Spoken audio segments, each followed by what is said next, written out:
नमस्कार. दीपक रेगे कथाकथन चॅनलवर तुम्हा सगळ्यांचं मनापासून स्वागत.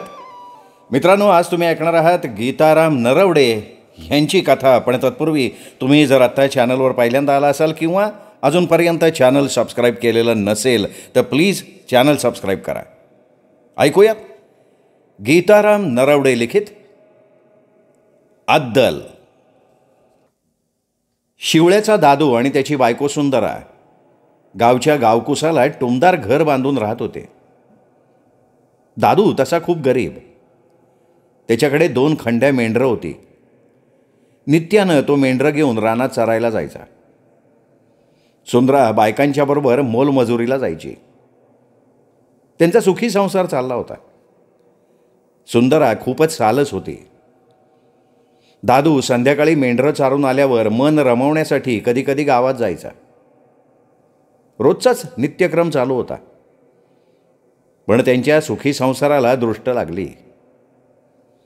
गावातले त्याचे लहानपणीचे जोडीदार, धनगराचा मारती, कुंभाराचा सावकाड्या आणि मुसलमानाचा शाबऱ्या यांच्या नादाला तो लागला आणि त्यांच्या संगतीनं तो दारूही प्यायला लागला. व्यसनाच्या आहारीच गेला. तो रोज दारू पिऊन आला की तमाशा करायला लागला. सुंदरानं आपल्या माहेरी आपल्या आईकडे एकदा तक्रार केली तेव्हा आई तिला म्हणाली, सुंदरे, हे बघ, लेक नांदली ऐकावं का मेली ऐकावं, पदरी पडलं द्वाड आणि हसून करावं ग्वाड. जे नशिबात असन ते भोगलं पाहिजे. तू पोट पाणी पिकलं का सुधरण आपोआप. धीर सोडून चालायचं नाही. आईबापाच्या नावाला काळीमा लागन असं काय करू नका. सुंदरानं ते ऐकलं आणि सुंदरा आहे तसं निमूटपणे सहन करायला लागली. पुढे गणपतीमध्ये गौराई बसली.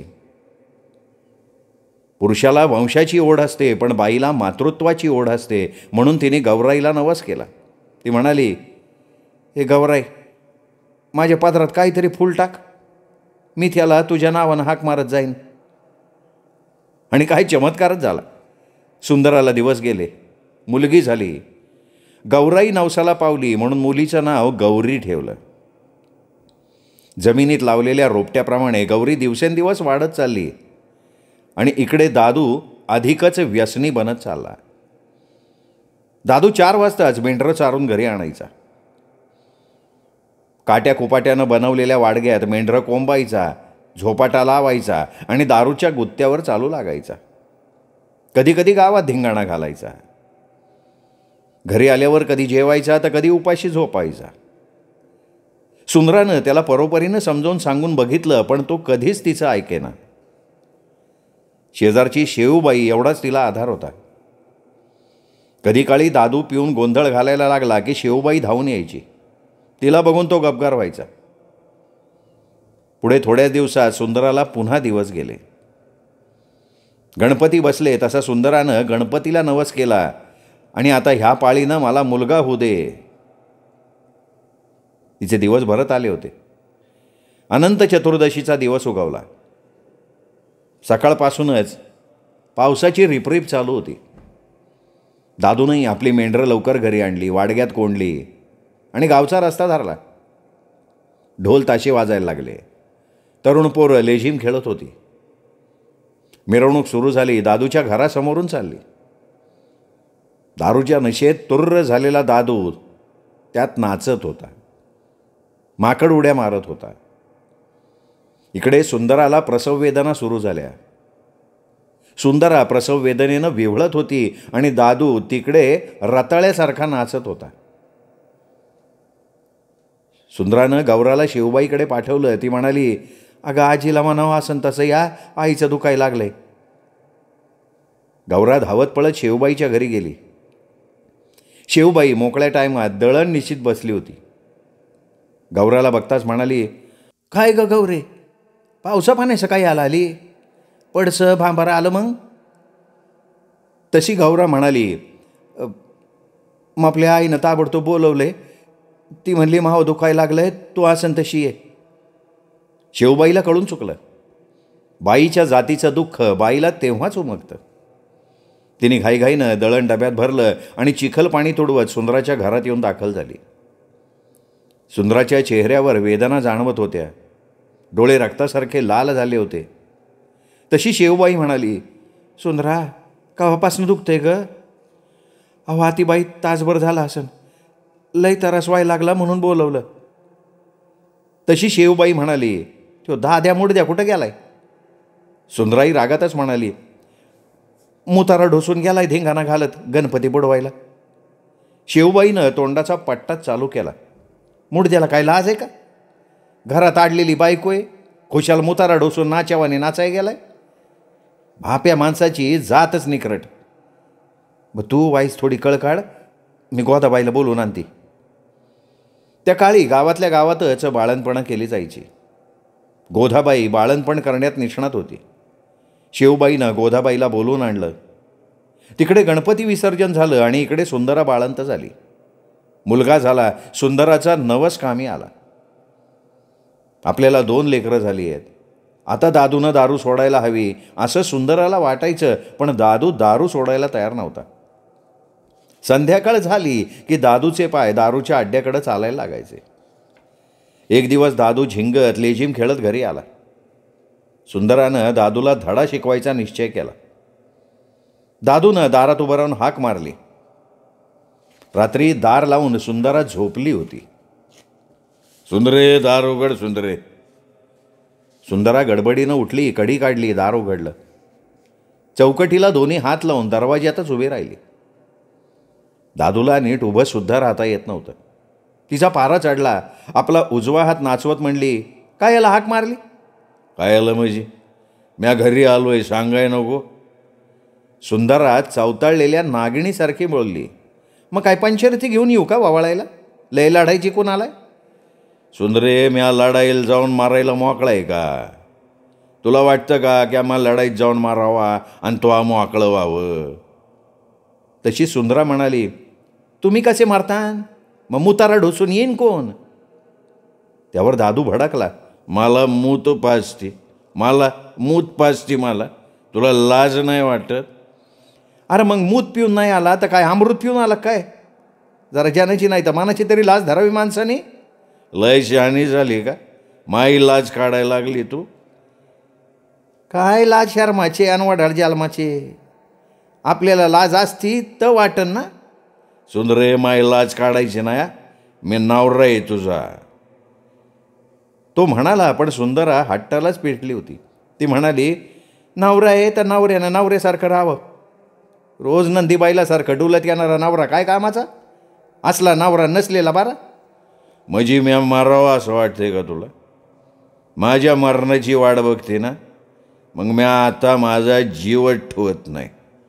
म्या मेल्यावर तुला कळन. हे बघ, आता जातो, एखाद्या हिरीत जीवच देतो, मग होईन तुझ्या मनासारखं. असं म्हणून तो घरकन मागे वळाला, पण वळता वळता त्याचा तोल गेला. तो दाणकण ढोंगणावरच आपटला. ते बघून सुंदरा चाचरली. मनात म्हणाली, खरंच याने जीव दिला तर 2 बछड्यांना बाप राहणार नाही. आपल्याला 2 झाले असले तरी आपण तरणीताठी. लोक आपल्याला काय म्हणतील? काही क्षणात हे विचार मनात आल्याबरोबर ती पुढे धावली. त्याच्या बखोट्याला धरलं आणि नाठाळ जनावर ओढावं तसं ओढत घरात आणलं. दरवाजा लावून घेतला. दरवाजाला कडी घातली. दरवाजाजवळ अंथरूण टाकलं आणि रात्रभर जागसूत झोपली. न जाणो आपला डोळा लागल्यावर यांनी उठून जाऊ नये. सकाळी उठल्यावर दामू खजील झाला. पण दिवस उतरणीला लागला की त्याला दारूची आठवण व्हायची. त्याचे पाय आपोआप दारूच्या गुत्तेची वाट चालायला लागायचे. कधी भांडणं झाली की लगेच म्हणायचा, मी चाललो जीव द्यायला. सुंदरा त्यामुळे गप्प बसायची. हे अस्त्र त्याच्या हातात चांगलं सापडलेलं होतं. तिच्यापुढे मोठा पेच निर्माण झालेला होता. काळजीनं सुंदरा खचत चालली होती. दामूची दारू सुटत नव्हती. तो आता गावात सुद्धा गोंधळ घालायला लागला होता. गावातूनही कागाळ्या तिच्यापर्यंत यायला लागल्या. एकदा आषाढ महिना लागला. 3रा मंगळवार आला. सकाळपासनं पावसाची रिपरिप सुरू झाली. दुपारी गावातून वाजत गाजत छबिना निघाला. अख्खं गाव गोळा झालं. सुवासिनींनी डोक्यावर पाण्याच्या कळशा घेतल्या, त्यात हळदी कुंकू टाकून लिंबाचे ढगळे खोसले. मानाचा वाऱ्यावाला दगडोबा त्याच्या अंगात वरवंडी आईनं संचार केला. वाद्याच्या गजरात पोतराजांच्या तालठेक्यावर दगडोबा खांद्यावर कोरडा घेऊन नाचत निघाला. कोरडा म्हणजे जाळीदार विणकाम केलेला एक कडाका हंटर. दादूच्या मित्रमंडळींनी दादूला अंगात आणायला लावलं. त्याच्या अंगावरचे कपडे काढले, धोतर गुडघ्यापर्यंत वर उडून कमरेला खोचलं आणि गर्दीत शिरून दगडोबापुढे अंगात आल्यासारखा तो दगडोबाची नक्कल करायला लागला. दादूचं हे वागणं गावकऱ्यांना मुळीच आवडलं नाही.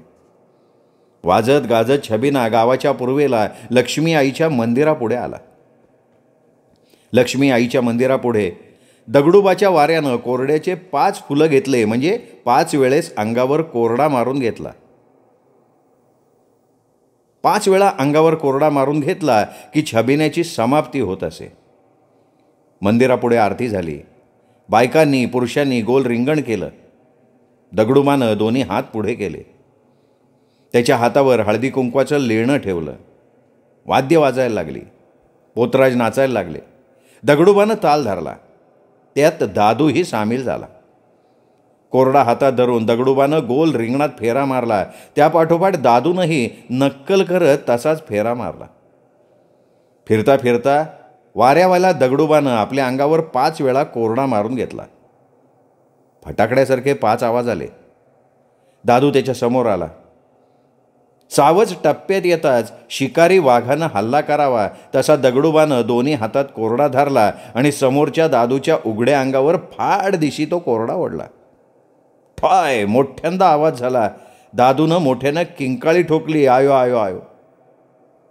सर्पानं वेढा टाकावा तसा कोरड्याचा वेढा दादूच्या उघड्या अंगावर बसला. त्या सरशी दादूचं धोतर कधी पिवळं झालं ते दादूलाही कळलं नाही. नागिणीनं वेढा टाकावा तसा वेढ्याचा वळ त्याच्या अंगावर उठला. दगडोबानं पुन्हा कोरडा उगारला तसा दादू उडी मारून गर्दीच्या बाहेर पळाला. पळताना त्याच्या कमरेचं धोतर निसटलं. दादूच्या पायात ते अडकलं. दादू धापकन पाण्याच्या डबक्यात सापाड झाला. त्याचे गुडघे फुटले. तोंड सोलून निघालं. दादू तसाच उठला. बेडूक उड्या खात शेजारच्या बाजरीच्या शेतात दिसेन असा झाला. जमलेल्या छबिन्याची हसून हसून पुरेवाट झाली. छबिन्याच्या ऐवजी दादूचीच चर्चा गावभर रंगली. दादूचे माकडचाळे दिवसेंदिवस वाढत चालले होते. एक दिवस सुंदरा कामाला गेली. काम करता करता बायकांनी विषय काढला. भीमा म्हणाली, सुंदरा अक्का, लय अंग टाकलं, किती वांगळ झालाय. कशा मोगरीवाणी होत्या पण फार पाचरीवाणी झाल्या. तशी शेवबाई म्हणाली, काय करन ती बिचारी, त्या मुडद्याची धौसच तेवढी, रोज ढोसून येते, कसं अंगी लागन, रोजचा काज्या. त्यावर भीमा म्हणाली, हो मग त्यांना समजून सांगायला पाहिजे कोणीतरी, नाही तर चांगला घ्यायचा. तशी सुंदरा म्हणाली, भीमा अगं ते बी करून बघितलं पण लगेच जीव द्यायला निघतंय. तशी शेवबाई म्हणाली, अगं भीमा, सांज संध्याकाळ गौरी लग्नाला येईन, गौरी लग्नाला येईन, आणि ही म्हणाय गेली का जीव द्यायला निघतंय. तशी सुंदरा म्हणाली, मग आता तूच सांग भीमा, जे ह्याने जीव दिला तर ह्या 2 लेकरांना घेऊन मी काय करू. तशी गहूबाई म्हणाली, अगं काय येड्यावानी करती, हां, अगं गरजन तो पडन काय आणि बोलन तो करन काय. बापे माणसं कवा जीव द्यात येतोय, अगं नुसतं भ्याव दाखवत आहेत. अहो पर आत्या, खरंच एक दिवस जीव द्यायला निघालं होतं. म्या वडून घरात आणलं, रातभर कावडाजवळ अंथरून टाकून जागे होते म्या. तशी भीमा म्हणाली, अगं बाय, भीत्या पाठी ब्रह्मराक्षस म्हणतात ना ती ह्यालाच. तुम्ही त्यांना जपता म्हणून ते येडेवानी करतात. तुम्ही एकदा निकरट व्हा, आपोआप बदलतात का नाही ते बघा. सुंदराला आता थोडा धीर आला. तिनंही त्याची परीक्षा बघायचं ठरवलं. ती संधीची वाट बघायला लागली. एक दिवस दादू उशिरा घरी आला. दोन्ही पोरं जेवून झोपली होती. तिनेही अंथरुणावर अंग टाकलं होतं. पाहता पाहता आकाश ढगांनी भरून आलं. अमावास्येच्या रात्रीगत अंधारानं चादर पसरली. धडामधूम ढग ढोल वाजवायला लागले. विजांचा लखलखाट झाला. मातीचा सुगंध घेऊन पानवारा आला. पाखरांची किलबिल वाढली. अधूनमधून पावसाचा टप्पोरा थेंब पत्र्यावर पडायला लागला. ताड ताड ताड आवाज करायला लागला. काही वेळातच पावसाची धुवाधार बॅटिंग सुरू झाली. दादू अजून घरी आला नव्हता. सुंदराचा रागाचा पारा चढत होता. एवढ्यात दारावर थाप पडली. सुंदरे, दार उघड. सुंदरानं दार उघडलं. दादू भिजून चिंब झाला होता. चालताना कुठेतरी घसरून पडला होता. गाळानं अख्खा भरून गेला होता. दादू घरात शिरत म्हणाला, सुंदरे, माय कपडे भरले, मला दुसरे कपडे दे. सुंदरा रागातच म्हणाली, मोठी गालेरी मारून आलात ना एवढं पुढं पुढं करायला, जा त्या वळणीवरनं घ्या. तसा दादू म्हणाला, काय तुझे हात मोडले काय? मी नवरा आहे तुझा. नवरा म्हणजे देव असतोय बायकोचा. काय व कुबे या नवऱ्याचा? दमडीची कमाई नाही आणि देव म्हणता वय? सुंदरा चवताळून बोलली. तसा दादू म्हणाला, सुंदरे, लय आगावपणा करू नका, थोबाड रंगवेल. अरे अंगाला हात तर लावून बघ, आता हे नखरे बाद झाले. त्यांच्या भांडणाच्या आवाजानं गौरा जागी झाली. ती उठली, जवळ आली. तसा दादू सुंदरावर धावत आला आणि म्हणाला, दीड दमडीची अवलाद माझ्या तोंडाला लागती, मला उलटं बोलती. दादूनं सुंदराला लाथ मारली, पण नेमक्या वेळी गौरामध्ये आली. सुंदराची लाथ हुकली आणि मध्ये आलेल्या गौराला बसली. गौरा मोठ्यानं किंचाळली. कोलांटी उडी मारल्यागत जाऊन धाडकन खाली पडली. हे बघितलं आणि सुंदराचा राग अनावर झाला. कोपऱ्यातली कुत्र्यासाठी ठेवलेली काठी हातात घेतली. बाजीप्रभूनं खिंड लढवताना तलवार शत्रूवर चालवावी तसे ती दादूवर वार करायला लागली. धनाजी, संताजी शत्रू सैन्यावर तुटून पडावे तशी दादूवर तुटून पडली. काठीच्या बारातनं त्याच्या अंगाची एकही जागा शिल्लक राहिली नाही. मग दादूनं आपलं नेहमीचं अस्त्र बाहेर काढलं. सुंदरेला माजली, नवऱ्याला मारती, आता म्या जीवच देतो, म्या चाललो. तशी सुंदरा म्हणाली, लगीनिक म्या 2 लेकरावर रानपण घालीन. दादू घराच्या बाहेर पडला. त्याला वाटलं होतं सुंदरा आपल्याला अडवेल, पण तसं काही झालं नाही. सुंदरानं दादू जाताच दरवाजा लावून घेतला. बाहेर धुवाधार पाऊस कोसळत होता. विजा चमकत होत्या, वारा घोंगावत होता. झाडाच्या फांद्या करकरत होत्या. जिकडे तिकडे पाणीच पाणी झालं होतं. दामू कासराभर जातो न जातो तोच वीज काढाडली. कांठळ्या बसवणारा आवाज झाला. दादू टुणकन उंच उडाला. त्याच्या पोटात भीतीचा गोळा उठला. तो पुढे चालताना मागे बघत होता. सुंदरा मागणं येतीये का याची चाहूल घेत होता, पण सुंदरानं दरवाजा लावून घेतला होता. पाहता पाहता पावसाचा जोर वाढला. धबधब्यासारखं घराच्या छताच्या पत्र्यावरनं पाणी कोसळायला लागलं. दगड पडावे तसे पत्रे वाजायला लागले आणि काही वेळातच दारावर थाप पडली. सुंदरे, दार उघड. सुंदरा उठली, दरवाजाची कडी काढली, दार उघडलं. दारात ओला चिंब दादू उभा होता. दार उघडता चपळाईनं आत शिरला. त्याची पार उतरली होती. तशी ती त्याला म्हणाली, जीव द्यायला गेलता ना, मग का आला? तसा तो म्हणाला, जीव द्यायला जायचे, पण पाऊस जरा कमी होऊन दे, खंदील न्यावा लागन. आणि आता खंदिलाची काय गरज? मध्ये वाटत पाण्यानं इचुकाटा वाहून आला असेल, मग किती पाणी जांजाळ झाले. डोळ्यात बोड घातले तरी दिसेना, आणि समजा मी पाण्यात वाहून गेलो तर. असं म्हणून दादू वळणीजवळ गेला. खासकन कोरडं धोतर ओढलं, ओले कपडे काढून टाकले, कोरडे कपडे घातले. एका कोपऱ्यात जाऊन बसला. तशी सुंदरा हसायला लागली आणि म्हणाली, लय दिमाखानं जीव द्यायला गेले होते ना, मग इचू काट्याचं आणि पाण्याचं भ्याव का वाटलं? तसा दादू रडकुंडीला येऊन म्हणाला, सुंदरे, मला मारायचं लय भ्याव वाटतंय ग, मला नाही जीव द्यायचा. जवळ डोक्यात अक्काबाई होती तवर नंगा नाच वाता. आता उतरल्यावर भ्याव वाटायला लागलं वय. आता परत जातान का ढोसायला? तसा खाली मान घालून दादू म्हणाला, नाही सुंदरे, आता कावाच नाही जायचो. त्यावर बरेच दिवस दादू दारूच्या गोत्याकडे फिरकलाच नाही. सुंदराला वाटलं दादू आता सुधारला. पण राहून राहून दादूला आठवण यायची. पण त्याला बायकोचा धाक वाटायचा, तिचा रुद्रावतार दिसायचा.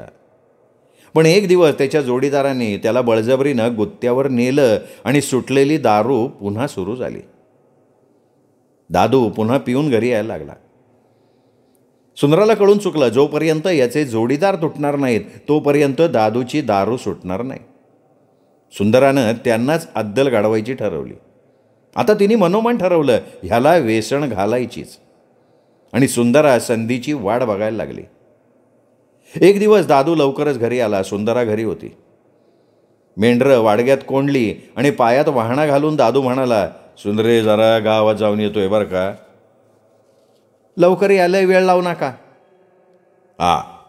असं म्हणून दादू रस्त्याला लागला. तो दारूच्या गुत्त्याकडे चालायला लागला. सुंदराच्या ते नजरेतनं सुटलं नाही. तिने पायात वाहणा घातल्या. पोलिसांनी आरोपीचा पाठलाग करावा तशी ती त्याच्या पाठलागावर निघाली. दादूला याची अजिबात कल्पना नव्हती. त्याच्या मागणं काही अंतरावर ती चालत होती. दादू गुत्त्यावर येऊन पोहोचला. सुंदरा काही अंतरावर एका झुडपाच्या आडोशाला येऊन उभी राहिली. अगोदरच मुलाण्याचा शाबऱ्या, धनगराचा मारती, कुंभाराचा सावकार्या दादूची वाटच बघत होते. दादूला बघता शाबऱ्या म्हणाला, चल यार दादू, कितनी देर लगाई, कब से बैठे हम लोग. दादू म्हणाला, अरे बाबा मला बायकोचा डोळा चुकून यायला लागते. बायको माझी कडक लक्ष्मी आहे, तिला ह्या अजिबात आवडत नाही. त्यावर सावकार्या म्हणाला, ए बघ आज तुझी पाळी आहे, लवकर सांग, उशीर होतोय. दादू म्हणाला, अरे आज मी कांगाल बँकेचा मॅनेजर आहे, आज माझ्याकडे पैसेच नाहीत. तसा मारुती म्हणाला, अरे मग उधार घे ना, आपण काय बुडवणार आहे का. आणि हे बघ तुझ्याकडं 2 खंड्या मेंढरं आहेत, बुधवारी एखादं मेंढरू इक, समधी उधारी देऊन टाक. अरे हिरीतून 1 बादली काढली म्हणून हिर आटती वय. चल आटप लवकर. अरे पण मेंढरू बाजाराला न्यायचं म्हणल्यावर बायकोला माहीत होईन की. अरे काय को बाजार को लेके जाता, रान में से 1 मेंढरू मेरे को दे, मैं भागी घालता और सब पैसा तेरे को दे देता, तेरे बेबी को क्या मालूम होएगा. दादूनं दारूवाल्या मालतीबाईला हाक मारली, ए मालतीबाई आण लवकर, मला घरी जायला उशीर होईल. तशी ती जाडजूड मालतीबाई पुढे येत म्हणली, ए बघ दादू, मागली उधारी दिल्या बिगर दारू मिळायची नाही. अगं मालतीबाई, माझ्या जोडीदारात माझा अपमान करू नका. बुधवारच्याला तुझं समज मिटवतो बघ. हे बघ बुधवारी पैसे नाही दिले ना, तुझ्या घरी येऊन भांडी उचलून आणल, सांगून ठेवते. त्यावर मारुती म्हणाला, अगं आम्ही जामीन आहे ना, तू नको काळजी करू. मालतीबाई दारूचा ड्रम आणायला गेली. तिने ड्रम आणला, एक ग्लास मोजून द्यायला लागली. आणि इकडे यांची आपापसात चर्चा सुरू झाली. कुंभाराचा सावकार्या म्हणाला, आईला दादू, बायको लय घाबरतो तू, गडी आहे का कोण आहे तू. अरे नुसतं हुडी वय करत मेंढरं सांभाळायच्या लायकीचा. अरे आपल्याला 3 बायका आहेत, पण एक बी आपल्या मोहरं बोलत नाही. धनगराच्या मारतीनं त्याच्यात तेलच ओतलं. अरे मेलेला गडी आणि जीत बायको बरोबर असती, तू गड्यावानी गडी, पाण्यावानी मुततो. अरे बायकोची जात मारावी लात, घालावा घरात. त्यावर शाबऱ्या म्हणला, अपनी बीबी तो आवाजच नहीं करती, उसको मालूम है ना अपने हाथ में सत्तूर रहता, अपन को देखती कोपरे में चुपचाप बैठती, आवाज नहीं करती. अरे पण आम्हाला आता 2 लेकरं झाले आहेत. तसा सावकार्या म्हणाला, आईला तुला लेकरं झाले तर आम्हाला काय डुकरं झाली काय. बायकोला लय डोक्यावर चढून ठेवलं ना तर ती डोक्यावर मुत्ती, ध्यानात ठेव. एवढ्यात मालतीबाईनं दारूचा ग्लास भरला. तसा शाबऱ्या म्हणाला, अरे चलो चलो जाने दो, अपना काम करो चलो. सुंदरा झुडपाच्या आडोशाला उभं राहून हे सगळं बघत होती, ऐकत होती. शाबऱ्यानं हात पुढं केला. शाबऱ्यानं दारू घशाखाली लोटली. तोंड वेडवाकडं करत ग्लास मालतीकडे दिला. तिने दुसरा ग्लास भरला. जातीभेद विसरून मारुतीनं घेतला, तोंडाला लावला. त्यांनीही रिचावला. पुढे ठेवलेल्या शेंगदाण्या फुटाण्याच्या चाकण्यावर सगळे तुटून पडले. मग पुन्हा पुढचा ग्लास मालतीनं भरला, सावकाराच्या हातात दिला. त्यांनीही तो हातात घेऊन तोंडाला लावला. एक घोट घेत रिचावला. पुन्हा चौथा ग्लास भरून मालतीबाईनं दादूच्या हातात दिला. त्याने अर्धा ग्लास रिकामा केला. तशी सुंदरा झुडपाच्या आडनं निघाली. दादूच्या शेजारी येऊन बसली आणि म्हणली, मला बी एक भर मालती. अचानक आलेल्या सुंदराला बघून दादू भांबावून गेला. त्याचे तीनही जोडीदार चक्रावून गेले. मालतीबाई तर सुंदराच्या तोंडाकडेच बघत राहिली. या तिघांना दरदरून घाम फुटला. त्यांची पाचावर धारण बसली.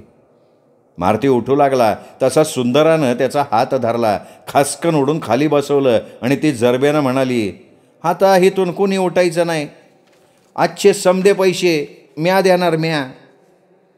दादूनं राहिलेला अर्धा ग्लास तसाच खाली ठेवला. तोत्र्या आवाजात म्हणाला, अगं पण सुंदर रे, तू इथं कशाला आली? कशाला आली म्हणजे? 10 प्यायला आली मी.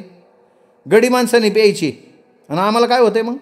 आम्हाला बी एखादा पेक पिऊ द्या की. दादू तिच्या तोंडाकडे बघत राहिला. तशी सुंदरानं आपल्या कमरेची पिशवी खासकन उपसली. भस्कन पिशवीत हात घातला. नुकताच कामाचा आलेला नोटांचा बंडल बाहेर काढला आणि सगळ्यांच्या मध्ये टाकून म्हणाली, एवढा डरम उडूस्तवर हटायचं नाही.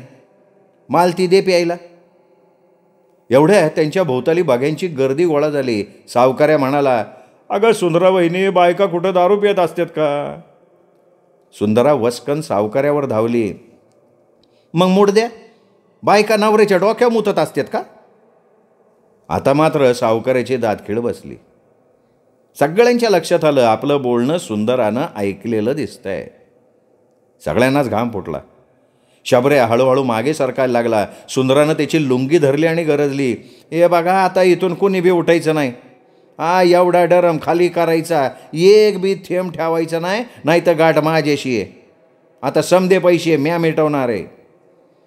धनगराचा मारुती खाली बघत म्हणाला, अगं सुंदराबाई, जे झालं ते झालं, लय तमाशा नको करू. का रे मुडदे? दुसऱ्याच्या बायकांना लाथा घालायला लावतोय? हां, आपल्या रांडांच्या कमरात घालायच्या लाथा दुसऱ्याच्या घरात आग लावतोय? आता आपली धडगत नाही असं वाटून शबऱ्याही म्हणाला, देख भाभी, हमको माफ कर दे, हमसे गलती हो गई. सुंदरा जास्तच भडकली. वाघिणीसारखी धावली. अरे ची म्हणतो अंडे, दुसऱ्याच्या घराचा उन्हाळा करतोय? माझ्या नवऱ्याकडनं मेंढरू चोरून आणून भागी घालायला लाज नाही वाटत तुला? तुझा मुडदा बसवला आणि पुन्हा म्हणतोय मला गलती माफी कर. शबऱ्याची लुंगी पिवळी व्हायची राहिली. बाघ्यांची तर ही गर्दी उसळली. हास्याची खसखस पिकली. एकमेकांच्या हातावर टाळ्या मारून सगळे खो खो हसायला लागले. सुंदराचा अवतार बघून मालतीबाई ड्रम तिथेच ठेवून उठली. घाईघाईनं घराकडे पळायला लागली. सुंदरानं बघितलं, ती ताडकन उठली, तिच्या मागे धावली. का गे भावाने, माझ्या घरातले भांडे न्यायला येणार आहेत का? चल चल, तुला भांडं देते. कुत्रे, दारू पाजून लोकांचे संसार मोडती ना, तुला तुडवतीस आता बघ. असं म्हणून सुंदरा तिच्या मागे धावली. मालती घाबरली. घरात घुसायला बघायला लागली. बाहेर काय चाललंय हे बघण्यासाठी तिच्या नवऱ्यानं बाहेर डोकावलं आणि उभ्या गाडीवर दुसऱ्या गाडीची धडक बसावी तशी तिच्या नवऱ्याला आणि मालतीची धडक झाली. धडकेसरशी मालतीचा नवरा मागे उताना धडक कोसळला. मालतीबाई त्याच्या अंगावर कोसळली. मालट्रक खाली लहान गाडीची दामटी व्हावी तशी तिच्या नवऱ्याची दामटी झाली. घाईघाई ती तशीच उठली आणि धाडकन दरवाजा लावून तिने कडी लावून घेतली. सुंदरा मालतीबाईवर धावली. ही संधी साधून लांडग्याच्या तावडीतून शेळ्यांनी पळ काढावा तसा मारुती, सावकार्याने शबऱ्यानं पळ काढला.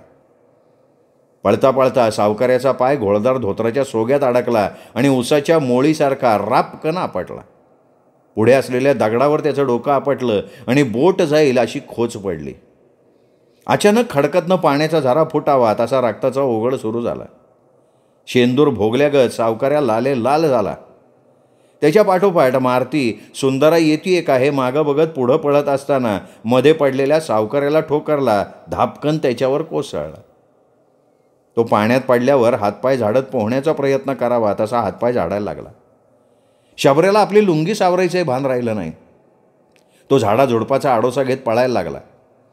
तो पळत सुटला तशी त्याची लुंगी एका बोराड्याच्या झुडपानं जाम पकडली आणि अर्धवट कमरेला गुंडाळलेली लुंगी सोडून घेतली. झुडपाच्या आडोशाने अंग लपवत तोही पळून गेला. हा सगळा प्रकार बघून जमावाची चांगली करमणूक झाली. हसून हसून जमावाचं पोट दुखायची वेळ आली. ते सगळे पळालेले बघून सुंदरानं आपल्या नवऱ्याच्या हाताला धरलं आणि घराचा रस्ता पकडला.